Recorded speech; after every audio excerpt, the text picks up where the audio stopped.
여러분 안녕하십니까?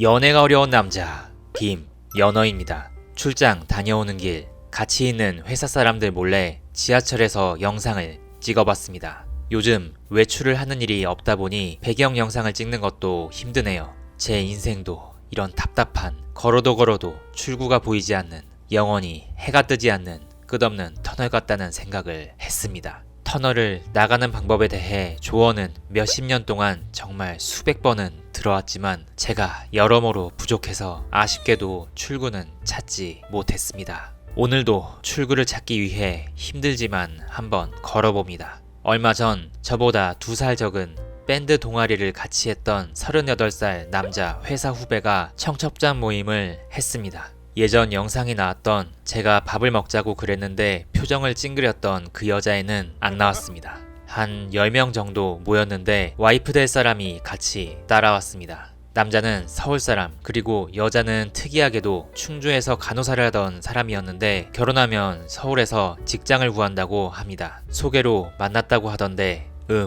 어플이 아니었을까 하는 합리적인 의심을 해봅니다. 근데 저만 이런 생각을 하지 않을까 싶습니다. 여자분은 예전 제가 언급했던 가천권의 명성에 맞는 정말 잘 웃는 서글서글한 인상에 몸매도 좋은 분이셨습니다. 초면인데도 저희 회사 사람들과 웃으며 거리낌 없이 대화를 주고받았습니다. 이래서 데리고 왔구나. 그녀를 쳐다보는 회사 후배의 눈에서 꿀이 떨어졌습니다. 저도 만약 결혼하게 될 사람이 생긴다면 이런 모임에 데려와서 자랑하는 게 제 로망 중에 하나거든요. 얼마나 사랑스러울까. 후배가 참 부러웠습니다. 다들 술을 많이 먹고 즐겁게 대화하는데 그날따라 우울해서 그런지 말이 잘 안 나와서 대화에 끼지 못하고 땅콩이나 계속 먹고 있었습니다. 후배가 제 표정이 신경 쓰였는지 우리 연어 형 진짜 열심히 살고 내가 존경하는 형인데 얼른 좋은 사람 만나서 결혼해야 할 텐데 수진아 주변에 좋은 사람 없어? 이 형 소개 좀 시켜줘.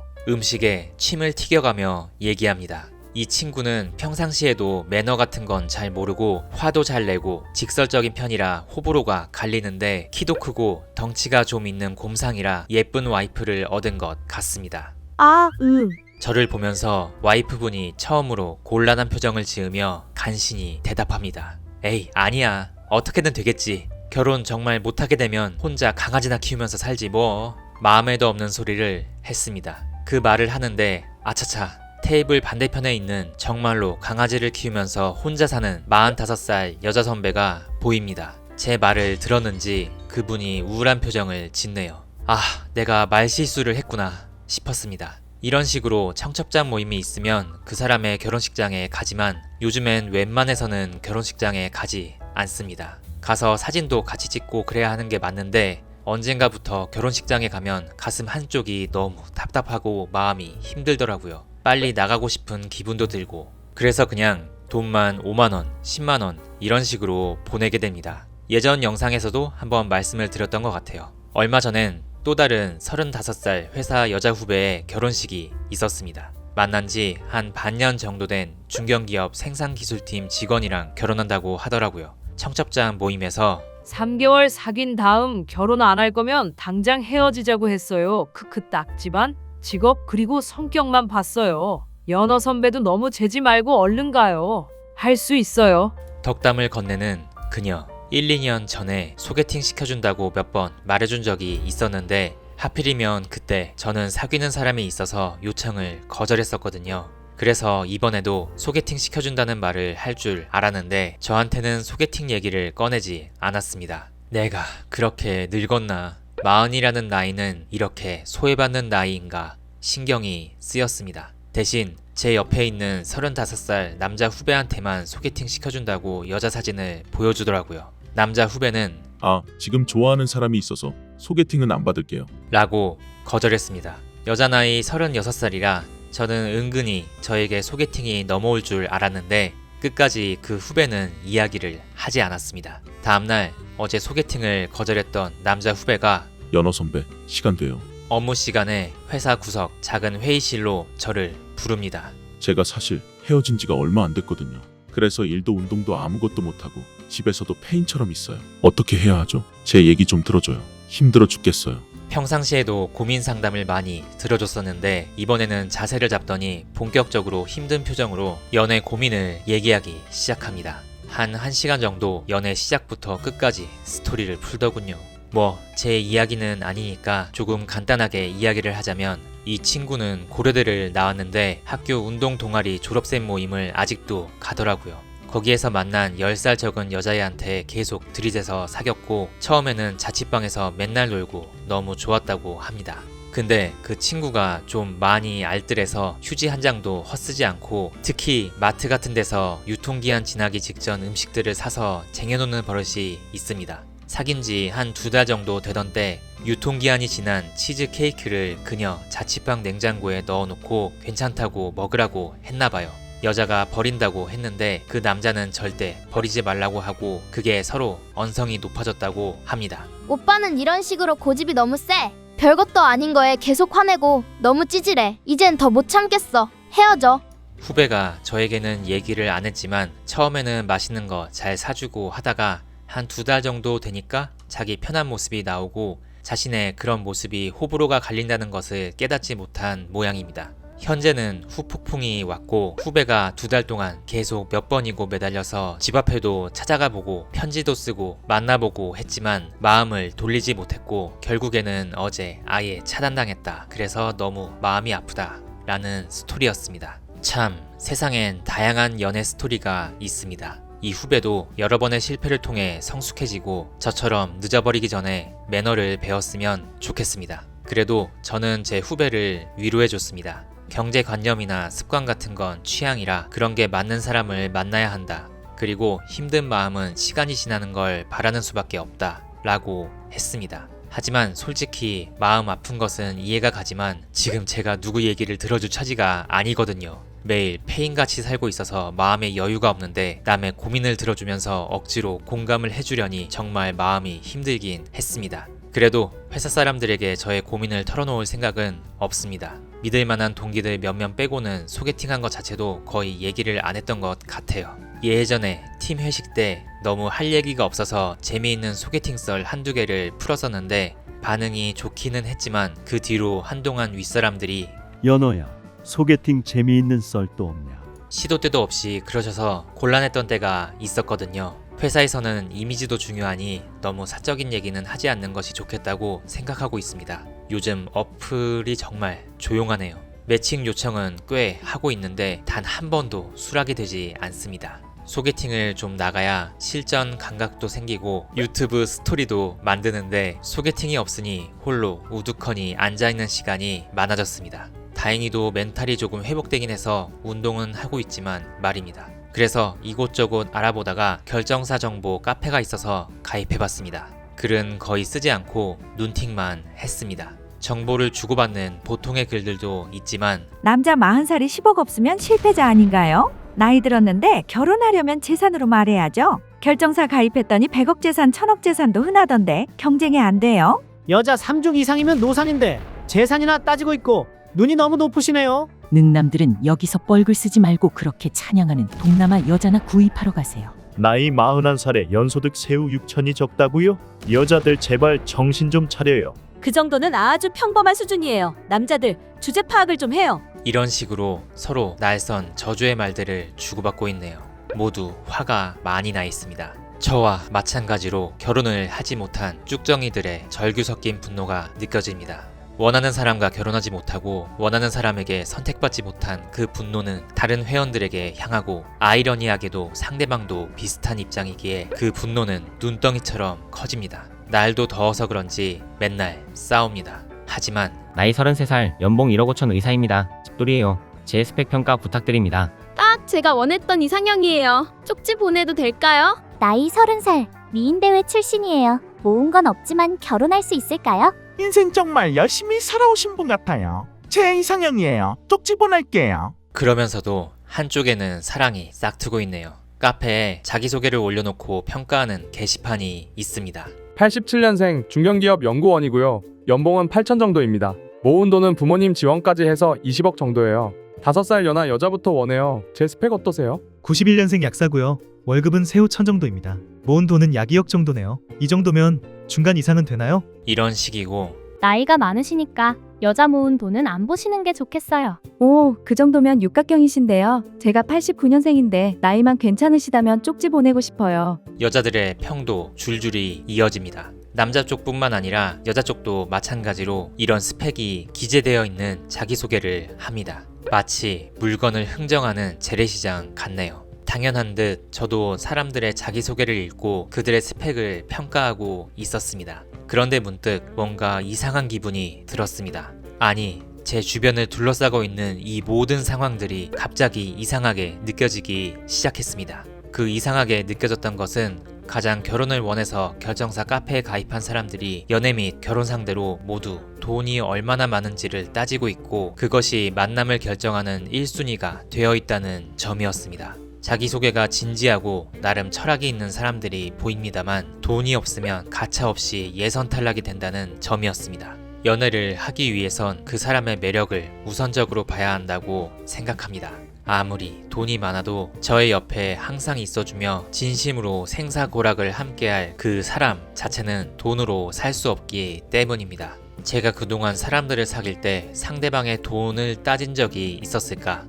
아니, 없었던 것 같습니다. 빚만 없으면 괜찮다는 생각을 했던 것 같습니다. 제가 따진 것은 사진 그리고 자기소개였고 사람을 만나보고 외모, 성격에서 매력이 있으면 더 빠지기도 했습니다. 하지만 언젠가부터 제가 결혼할 여자를 찾는 곳인 어플이나 결정사에서 사람들이 결혼을 판단하는 기준으로 돈을 굉장히 많이 보고 있고 요즘에 그게 더 심해진 것 같습니다. 특히 비슷한 나이대에서 성별 상관없이 공통적으로 말입니다. 물론 이해가 가는 측면이 있습니다. 돈은 성실함의 지표가 되기도 하고 돈이 있다면 결혼하고 더 좋은 곳에서 편하게 살 수 있겠지요. 돈이 좋은 걸 부인할 수는 없지만 10억, 100억, 부모님 노후 준비 완료, 서울 신축, 자가 등을 아무렇지도 않게 사람을 판단하는 제1 기준으로 언급하고 그렇지 않는 사람들을 선택해서 배제하는 것은 약간의 이질감이 들었고 너무 속물처럼 느껴졌습니다. 서로 기준이 다르긴 하니 저의 말에 공감을 하실지는 모르겠습니다. 세상이 그렇게 변했고 제 나이대가 돈을 우선시하는 연령대가 되어버린 것 같습니다. 생각해보니 저도 어플 자기소개에 제 수익과 재산을 인증하고 그걸 자연스럽게 얘기하고 있었네요. 저와 소개팅할 상대도 저의 자산에 대해 어느 정도 예상하며 연어 씨는 금수저가 아니라서 아쉽긴 하지만 이 정도면 적당하지 않을까? 이런 느낌으로 나올 수도 있지 않을까 그냥 그런 생각도 들었습니다. 제가 잘생기거나 키가 큰 것도 아니어서 이런 말은 양심에 조금 찔리긴 하지만 저를 만나는 사람이라면 저의 조건 등등이 적당해서 만난다는 생각보다는 저라는 인간 자체에 집중하고 저의 내면에서 매력을 느낄 수 있는 사람이길 바랍니다. 제가 너무 욕심이 많고 낭만적인 이야기를 하는 것 같네요. 나이가 많고 여자도 없어서 결정사에서 찍어내주는 사람들을 숙제처럼 만나서 적당히 결혼해야 하는 상황인데 아직 현실을 받아들이지 못하는 것 같습니다. 할 일 없이 집 구석에서 시간만 낭비하고 있다 보니 수많은 잡생각, 수많은 부정적인 생각들이 저를 괴롭힙니다. 인생에 대한 기대도 인생을 좋게 만들 의지도 요즘에는 없습니다. 아무것도 하고 있는 것이 없지만 억지로 산책도 하고 운동도 하며 이 상황이 나아지길 바라봅니다. 제 멘탈도 다시 다잡아야겠지요.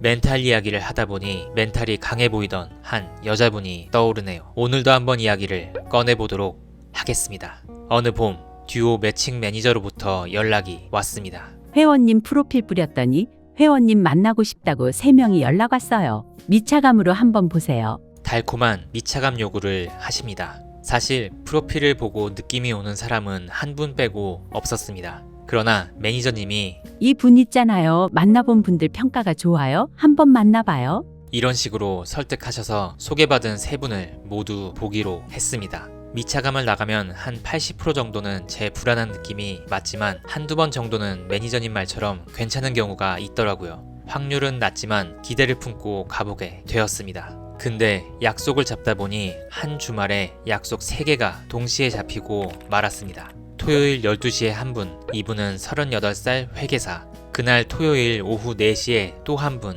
이분은 37살, 대학원을 3개째 다니며 학위를 모으는 것이 취미인 일 안 해도 되는 금수저.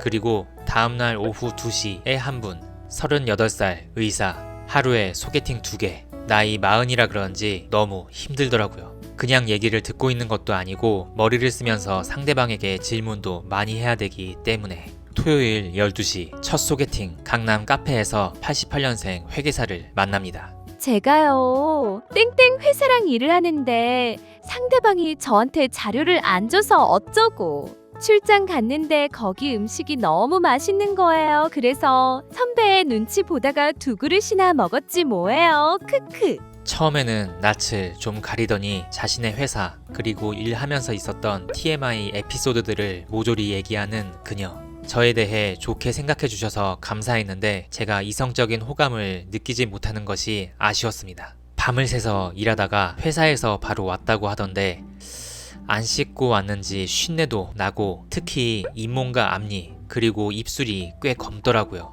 어디 아픈가 싶을 정도로 일을 좋아하는 것 같긴 하던데 그보다는 자신의 건강을 먼저 챙겼으면 합니다. 그녀가 말이 너무 많아서 기가 많이 빨렸고 그렇게 말을 받아주다 2시간이 지났고 다음 소개팅이 한 2시간 뒤에 있어서 이 사람과의 약속을 끝내고 어디 PC방에서라도 조금 쉬면서 체력을 보충한 다음 2번째 소개팅 장소로 가려는 계획이었는데 2인 가려고요. 안 잡아먹을 테니까 좀 더 있어요. 저를 놓아주지 않고 추가로 빵 메뉴를 시켜주는 회계사녀. 저도 마음이 약해져서 카페에서 조금 더 얘기하다가 가기로 했습니다. 근데 만난 지 한 2시간 정도 지난 오후 2시에 갑자기 모르는 번호로 문자 그리고 전화가 계속 울렸습니다. 저 카페 도착했는데 어디세요? 앞에서는 회계사녀가 이야기하고 있는데 핸드폰으로는 다른 소개팅녀가 연락이 왔습니다. 상황이 조금 꼬였습니다. 책상 아래로 핸드폰을 몰래 보며 굉장히 당황했습니다.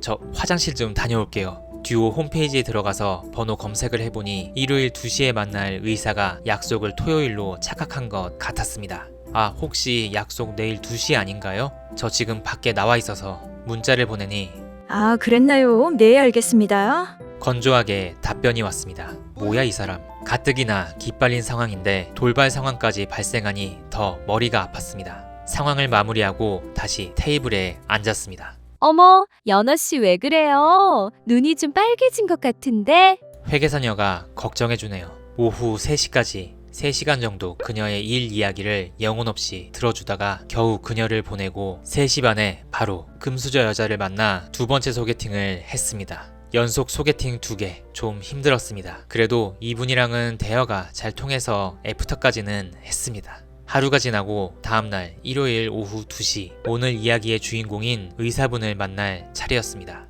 설릉역의 어느 대형 카페. 그날도 약속 시간보다 30분 정도 일찍 가서 주변을 돌아봅니다. 일요일이라 그런지 독서 토론 동호회 사람들도 있었고 어린아이와 같이 놀러온 부모들도 있었습니다. 공부도 하고 아이도 낳고 모두 다 조금씩 인생에서 성장하고 있는데 다람쥐 쳇바퀴 돌듯 수백 번 소개팅을 하면서도 인생의 다음 단계로 성장하지 못하는 제 모습이 처량하게 느껴졌습니다. 도착해 있다고 오시면 연락 달라고 카톡한 다음 그녀가 오기를 기다렸습니다. 오후 2시 전화가 오네요. 여보세요? 안 오셨어요? 지금 문 앞이에요. 차갑게 얘기하는 그 여자. 제가 도착했다는 카톡을 못 봤나 보네요.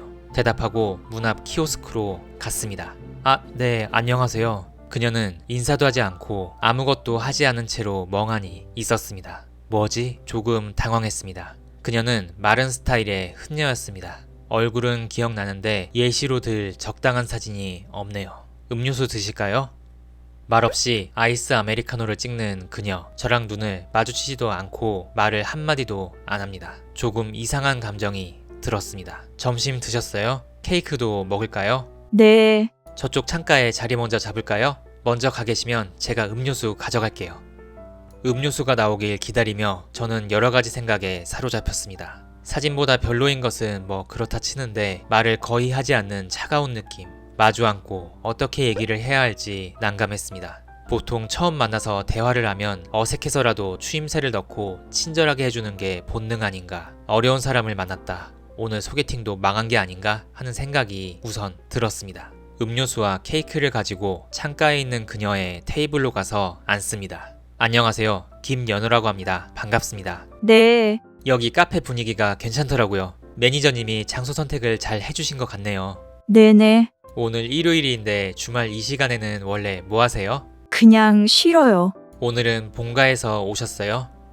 어디쯤 사세요? 저는 땡땡동에 살아서 역까지 오는데 한 40분 정도? 전 강동구에 살아요. 예를 들면 이런 대화로 시작을 했습니다. 제가 나중에 한번 에피소드로 풀려고 생각하고는 있는데 스피녀 중에서도 이런 식으로 단답으로만 얘기하는 사람이 있긴 했거든요. 근데 그건 어플이고 결정사에서도 이런 사람이 있다니 계속 단답으로 대답을 하니 제 말이 끊기고 대화를 이어나가기가 힘들었습니다. 게다가 아까 전에 어디 사냐고 물어봤을 때 강동구에 살아요. 이런 식으로 대답한 것도 조금 짜증나긴 했습니다. 너무 넓은 지역을 이야기한 게 선 긋는 느낌이라서 분위기를 한번 바꿔볼까 해서 사진이 흐리게 보여서 어떠실까 궁금했는데 사진보다 분위기가 나으신 것 같아요. 하하, 그러셨구나. 네, 옷도 잘 어울리시는 것 같아요. 저는 옷을 엄청 잘 입는 편은 아니라서. 흔해. 만약에 이 여자가 부끄러워서 그랬다면 저도 그걸 느낄 수 있었을 것입니다. 하지만 그녀의 이런 단답은 제가 느끼기엔 부끄러움이 아니었습니다. 그냥 입을 살짝 벌린 상태로 저를 피해 고개를 돌려 창문을 쳐다보며 무표정으로 대답하는 모습. 그렇습니다. 이 여자는 저와 대화하기 싫다는 그런 느낌이었습니다. 한 번 더 농담을 해봅니다. 아무래도 일하시면서 선생님 소리를 많이 들으시겠어요. 의사 선생님이니까 어떤 환자들을 만나는지, 같이 일하는 사람들은 어떤지 등등에 대한 얘기를 듣기 위해 이런 말을 꺼냈습니다. 그때 창밖을 쳐다보며 단답을 하던 그녀가 갑자기 정색을 하며 제가 선생님이라고요? 마치 제가 다른 여자랑 착각한 실수를 했다는 느낌으로 저를 쳐다봤습니다. 저를 쳐다보는 눈빛이 매서웠습니다. 아니요. 의사 선생님이니까 선생님이라고 얘기를 한 건데. 그러셨구나. 다시 무표정으로 돌아가는 그녀. 약대 들어가셨다가 의대 들어가신 거면 공부를 진짜 오랜 시간 동안 하셨겠어요. 학교에서 동아리 활동 하신 건 있으셔요? 아니요. 자기소개에 취미로 기타 치기가 있어서 혹시 동아리 활동 하셨나 싶었어요. 그러셨구나. 매니저님이 땡땡님 괜찮으시다고 추천하시더라고요. 성격 좋으시다고. 그러셨군요. 이런 식으로 그 여자는 네, 아니요. 그러셨구나. 이 말만 되풀이했습니다. 제 말이 재미없을 수도 있지만 그래도 대화를 이어나가려고 노력하고 있는데 한두 마디라도 저에 대해 물어봐주거나 대화에 호응을 해줘야 하는 것 아닌가. 만약 제가 소개팅을 한창 하기 시작한 어린 시절이었다면 이런 상황에서도 어떻게든 대화를 하려고 노력했을 것 같습니다. 하지만 그녀가 아무런 말도 하지 않고 창밖만 쳐다보고 있으니 대화를 이끌어 나가야 하는 부담감이 드는 동시에 제가 무시당하고 있는 것 같은 기분이 들어서 서글픈 마음이 조금씩 올라오기 시작했습니다. 핸드폰 시계를 봤습니다. 만난 지 딱 10분 정도 지나 있더라고요. 그녀는 아무 말이 없고 커피랑 케이크는 하나도 먹지 않았습니다. 이야기를 걸지 않고 가만히 있어 봤습니다. 커피만 홀짝홀짝 한 30초 정도 어색한 침묵이 흘렀습니다. 그냥 마음이 없으면 일어서서 집에 가자고 할까? 아니, 그러기엔 만난 지 10분밖에 안 지났는데 내가 결혼 시기를 놓쳐서 이제는 이런 취급까지 받는구나. 정말 굴욕이다. 마음이 처참했습니다. 원래 제가 여자 앞에서 화를 잘 못 내는 성격입니다. 근데 이때는 화가 좀 나더라고요. 용기 내서 한마디 했습니다. 저기, 제가 결정사에서도 그렇고 소개팅을 꽤 많이 했거든요. 그러시군요. 근데 이런 소개팅은 정말 한 번도 겪어본 적이 없어요. 말씀도 없으시고 저에 대해 궁금한 점도 없으신 것 같고 대화하기가 너무 힘드네요. 제가 마음에 안 드시는 건가요? 이 이야기를 하면서 심통한 표정과 함께 저도 모르게 손을 부르르 떨었습니다. 제 기분이 정말 안 좋아서 그랬던 것도 있겠지만 수십 년 동안 여자들에게 무시당하던 기억들, 그리고 결정사인데 이래서는 안 되는 거 아닌가 하는 분노가 다 합쳐진 결과물이었던 것 같습니다. 여자는 대수롭지 않게 제가 낯을 좀 가려서요. 라고 했는데 그때도 표정이 하나도 변하지 않고 창밖을 보면서 영혼 없이 얘기하는 게 정말 소름이 확 돋았습니다. 대화 내용이 어땠건 간에 지금 상대방이 손을 벌벌 떨면서 감정적으로 이야기하고 있는데 저렇게 영혼 없이 얘기하는 게 가능한가? 어떻게 보면 멘탈이 정말 강한 거고 어떻게 보면 상대방의 감정을 느끼지 못하는 사이코패스 같은 사람이라 생각했습니다. 침묵이 오래 흘렀습니다. 가야 하나. 근데 상대가 앞에 있는데 자리를 박차고 일어날 용기까지는 없었습니다. 그러다가 그 여자가 연호 씨는 땡땡 회사 다닌다고 하셨죠? 거기서 어떤 일 하세요? 요즘 회사 내부는 괜찮아요? 동호회도 하세요? 음악 좋아하신다고 써놓으신 거 봤어요. 이런 식으로 저에게 몇 가지 물어보며 대화 주제를 흘려줍니다. 눈치가 보였나 보네요. 근데 또 제가 바보 같았던 게 그녀가 질문을 하니 제가 또 기분이 풀려서 성심성의껏 웃으면서 신나게 이야기를 했다는 것이었습니다. 저도 모르게 그녀가 질문하는 것에 이야기를 붙이고 붙여 길게 이야기하고 질문도 던지고 했네요. 그 자리가 너무 불편해서 그녀가 그렇게 옛다 하고 한마디 던져준 게 오아시스처럼 느껴졌던 것 같습니다. 그렇게 한 10분 정도 또 이야기를 했는데 다시 그녀의 표정이 이상해지더라고요. 창밖을 보며 제가 하는 얘기에 점점 답을 하지 않았습니다. 그러시군요. 아까 처음 만났을 때로 다시 돌아왔습니다. 이 정도 호응해줬으니 됐다 라고 생각했던 걸까? 단답으로 대화하니 또 침묵이 흘렀습니다. 이 여자는 자신의 의지로 공감의 정도를 조절할 수 있었던 것 같습니다. 감정을 자유롭게 조절할 수 있는 여자, 정말 소름이 돋았습니다. 만난 지 30분 정도 지난 시각, 대답이 시원찮으니 이야기할 것도 이제 없고 저도 더 이상 버티지 못할 것 같았습니다. 카페에 주차 등록은 하셨어요? 일어나자는 이야기를 하기 위해 이 얘기를 꺼냈고 그녀도 네, 근처에 지금 일이 있어서 잠시 들렸다가 가려고요. 가기 위한 액션을 취합니다. 테이블을 봤습니다. 그녀는 제가 산 커피와 케이크를 단 한 번도 먹지 않았습니다. 나름대로의 의사 표현이겠지만 그것도 참 씁쓸했습니다. 일어나시죠. 테이블을 치우고 문을 나서자마자 저 화장실 갔다가 갈게요. 안녕히 가세요. 인사하고 돌아서는 그녀. 저도 빠르게 돌아서서 집으로 갔습니다. 집에 돌아오니 너무 머리가 아프고 지치더라고요. 스트레스가 상당했던 것 같습니다. 암막 커튼을 쳐서 빛을 다 차단하고 맥주와 위스키를 잔뜩 마시고 저녁 일찍 자버렸고 그 다음 주는 감기 몸살에 걸려 고생했습니다. 회원님, 땡땡님과는 어떠셨어요? 매니저님이 질문하시네요. 계속 다른 데 쳐다보면서 단답만 하시고 음료수도 한 모금도 안 드셨어요. 이렇게 불쾌한 만남은 처음이었습니다. 에고, 그래요? 피드백에 그런 얘기는 없던데? 매니저님은 잘 몰랐다는 듯 말씀하셨습니다. 제가 잘못한 걸까? 아니면 매니저님이 피드백을 숨기고 있는 걸까? 진실은 매니저님만이 알겠죠. 그 여자도 제가 마음에 들었다면 이런 행동을 하지는 않았겠죠. 그녀의 진심을 이끌어낼 수 있는 그런 남자를 만나길 바랍니다. 오늘 영상은 여기까지입니다. 모두 행복하시길 바랍니다.